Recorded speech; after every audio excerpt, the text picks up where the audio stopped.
Welcome back, everyone. This is another episode of the Cloakroom right here on Verdict Plus. I'm Liz Wheeler. I'm sitting here with Senator Cruz. Senator Cruz, good to see you. I'm actually very excited about this topic today. It's, as usual, a pretty nerdy topic, but it has to do with, we're all sitting here waiting for the Supreme Court to hand down their opinion on Dobbs versus Jackson Women's Health, whether or not they're going to overturn Roe v. Wade.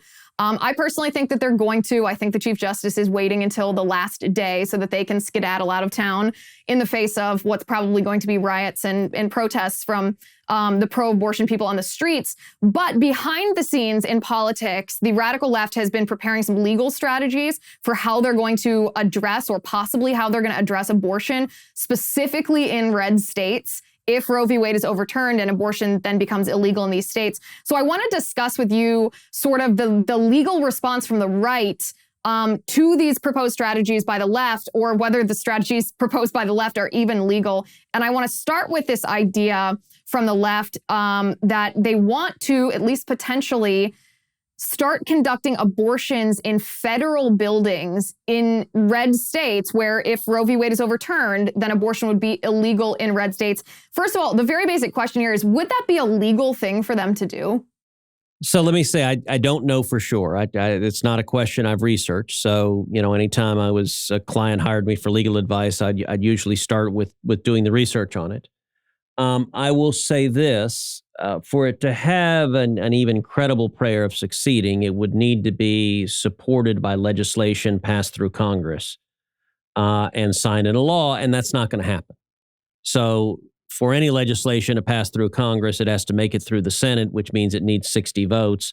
They're not going to be 60 votes. They're not 10 Republicans that are going to vote for that, which means that if the Biden administration were to try to do so, they would try to do so through either a regulation or an executive order, and I don't think that would have sufficient legal force. It would be a different question if Congress asserted authority over federal buildings to try to violate state law. Sitting here thinking, I'm not thinking of an analogy where that has been applied before. Now, under the supremacy clause of the Constitution, federal law trumps state law. So if Congress passes a law, for example, if Congress passed a law codifying Roe, that law would overturn state laws. It would be deemed to, if the federal law was in conflict with state laws, under the supremacy clause, the federal law would prevail. That's not true for an executive order. That's not true for a regulation. Both a regulation and an executive order have to be pursuant to a statute. So there may be some statute, I don't know, governing post offices that gives some broad regulatory authority. I don't know about it. But I think if Biden tried to set up Joe's abortion clinic in your local post office, I am highly skeptical that would succeed. And hypothetically, wouldn't the Hyde Amendment as it stands now, I know the left likes to target it, they haven't been successful yet, but wouldn't the Hyde Amendment as it stands prevent this from taking place, because you'd have to use federal money, which is just a euphemism for taxpayer money? So it could very well. So the Hyde Amendment, as you note, is a provision in federal appropriation laws that prohibits federal funds from going to funding abortions. But there's a battle over every iteration of appropriations, whether or not Hyde language is in there or not. So they would have to somehow find a pocket of money that didn't have a Hyde Amendment applicable to it. Sitting here, I don't know how many federal streams of money are constrained by Hyde Amendment versus how many are not. It is an ongoing perennial battle. It used to be pretty widespread bipartisan agreement on Hyde language. It's now a regular battle in Congress. Yeah, ironically, Joe Biden actually used to support the Hyde Amendment. He used to be in support of prohibiting taxpayer money from going to abortions. And of course, their favorite argument about the Hyde Amendment is the fungibility argument that they say, or I guess we debunk it with the fungibility argument, because they say if it's not going directly to pay for an abortion, then it's fine if you use taxpayer money to fund all of the operational aspects that make an abortion possible. So maybe at that point it would have to be litigated. You'd get pretty deep down the rabbit hole for that one. I think this is their most unrealistic strategy. Their second strategy has to do with monetarily incentivizing people essentially to get abortion. It would be a tax break for someone who got an abortion. You could write it off. My question to you, though, when the Biden administration discusses this, or behind the scenes it's proposed and examined, wouldn't this too have to be done through an act of Congress, tax law being changed? Or would this be something that the Biden administration could control almost unilaterally through the IRS? So very likely this would take an act of Congress as well. Generally speaking, any change in tax law takes an act of Congress. And so, for example, you look at something like Obamacare, which, as you know, the Supreme Court, in the decision upholding Obamacare, they concluded that the individual mandate was a tax and not a penalty. But that was passed by Congress and signed by the president. There is little to no doubt that Congress could pass a tax credit for abortion if it wanted to. That would be exceptionally bad policy. But I think that's extremely unlikely to pass too. That would take 10 Republicans. Now, I say that the Democrats could try to take up a budget reconciliation, which is an exception to the filibuster. And on budget reconciliation, they could change tax laws using only 50 Democrat votes. And so, if they wanted to try to force that through on reconciliation, it's not impossible they could get that done. What about just using the IRS? Is there any world that the IRS could do this without an act of Congress? So I don't know for sure. And one of the things to understand, the IRS code is insanely complicated. It is roughly about 70,000 words. It's more than double the size of War and Peace. So it's incredibly complicated. You could conceivably come up with some IRS guidance that, I don't know, treated abortion as a business expense, or I don't even know. I'm not a tax lawyer. And so it's really complicated stuff. So I think I would be skeptical that they could do it unilaterally through the IRS. But that being said, creative tax lawyers can come up with all sorts of crazy things. So is it possible there's some federal provision of the tax code in which there's just enough gray area that the IRS could modify it? Maybe, but you'd have to know the tax code really well to know that level of detail and nuance. Well, you're not a tax lawyer, but you're also not a Democrat, so you don't just invent provisions and invent meanings to words and phrases in our law, but they do, as we know. Okay, so the third provision of this would be a requirement, or the third, when I say provision, it's not a provision, it's the third idea that's being batted around in pro-abortion circles about how to handle it legally if Roe v. Wade is overturned and abortion becomes illegal in red states.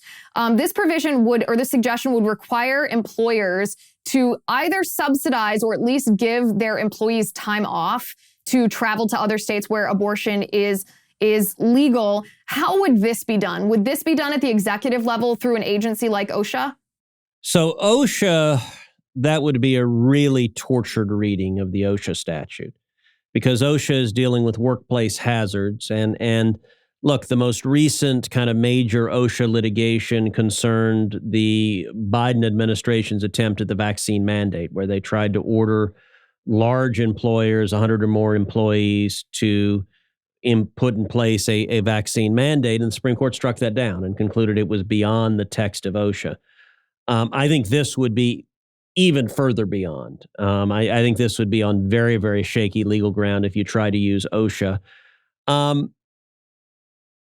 There are various provisions of laws, things like the Family Medical Leave Act, which I haven't examined, but I suppose some creative lawyer could try to find something within the federal law providing for leave for pregnancy, for example, and could try to twist that into it is a healthcare need that you have to make an accommodation for. They could try to shoehorn it into the Americans with Disability Act and argue that being pregnant is a disability that needs an accommodation of being able to go to get an abortion.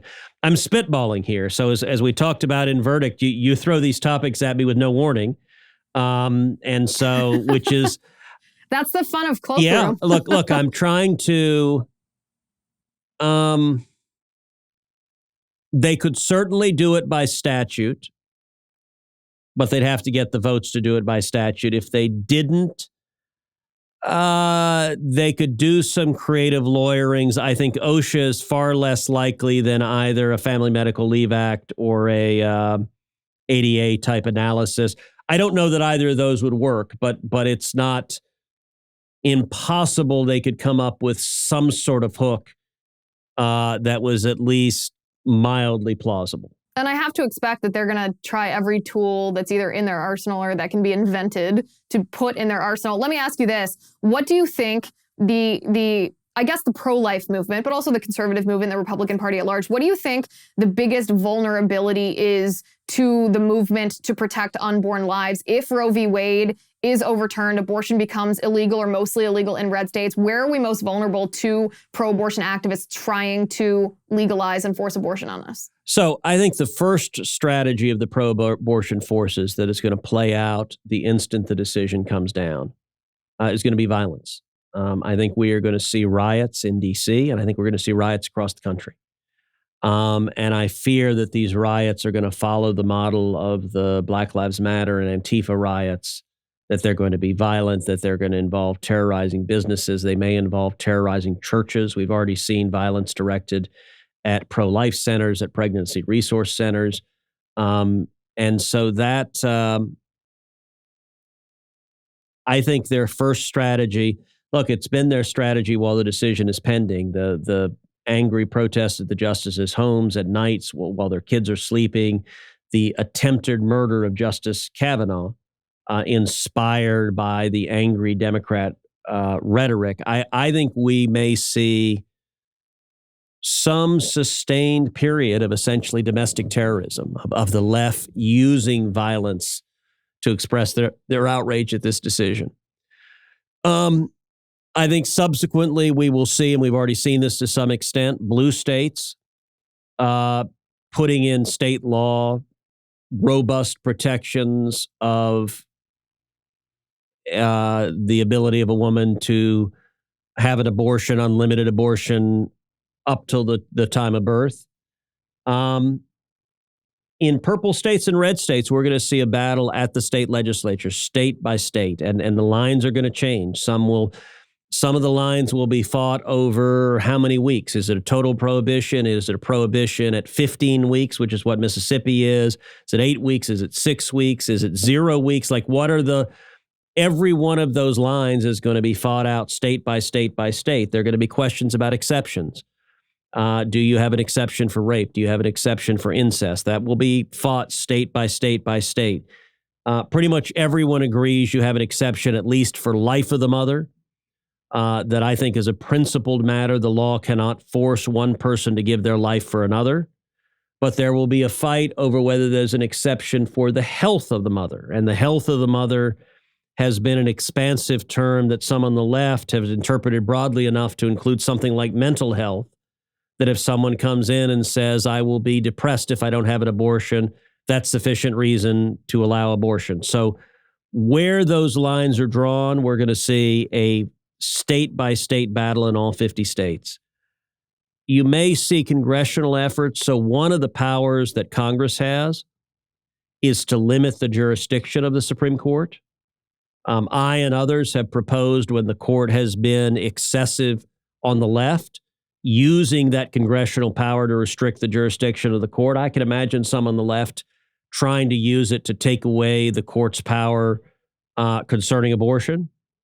You will see efforts at the federal level to codify Roe. So I think there are going to be lots of legislative battles. There may be some of these executive battles. And then we will also see the left using their power in the corporate boardroom.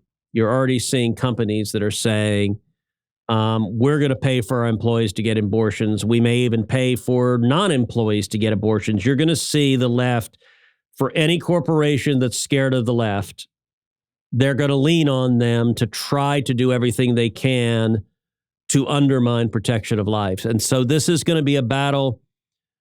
It's not going to be over in a week or a month or a year. It's going to be an ongoing battle that plays out really with the democratic process, the way it is meant to play out under the Constitution, which is different people who have strong views arguing and debating and fighting in elections. And one side or the other prevailing and the outcome following from that. Well, let me ask you this. At the congressional level, I think you're absolutely right. We're going to see the Democrats try to codify Roe. Do you feel that any of your Republican colleagues in the Senate or counterparts in the House, the Republicans, are vulnerable to the argument that Roe v. Wade, if it's overturned at the Supreme Court, should be a piece of legislation, should be codified into law via statute? Sure. And I think there are at least two Republicans who would vote for that, and that's Susan Collins and Lisa Murkowski. I believe both of them are on record saying they would vote for a law codifying Roe. And there might be others. There might be other Republicans. I don't know on that. I know there are a number of Republicans who are really nervous about the outcome of Dobbs. And so I don't know how they would vote. I thought it was really dumb of Schumer when he teed up abortion legislation to go for the big enchilada, radical left abortion bill that strikes down every restriction on abortion across the country, that strikes down prohibitions on partial birth abortion, that strikes down limitations on taxpayer funding, that strikes down laws requiring parental consent or parental notification.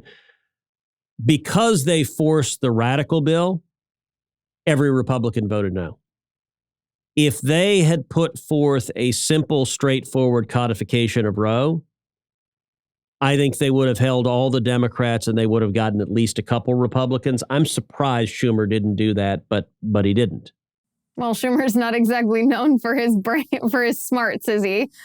Which sometimes serves to benefit us. This was very interesting. I appreciate the breakdown. I am interested. I mean, I pray that we don't see the violence on the streets that I think we both anticipate, but I'll be interested to see how else the Democrats go after this. And, we'll just have to respond accordingly. I appreciate all of the knowledge, even when I throw these topics at you without giving you a chance to, consult your local tax attorney about OSHA and the IRS. Senator Cruz, it was great to sit here and talk to you. I'm Liz Wheeler. This is the Cloakroom on Verdict Plus.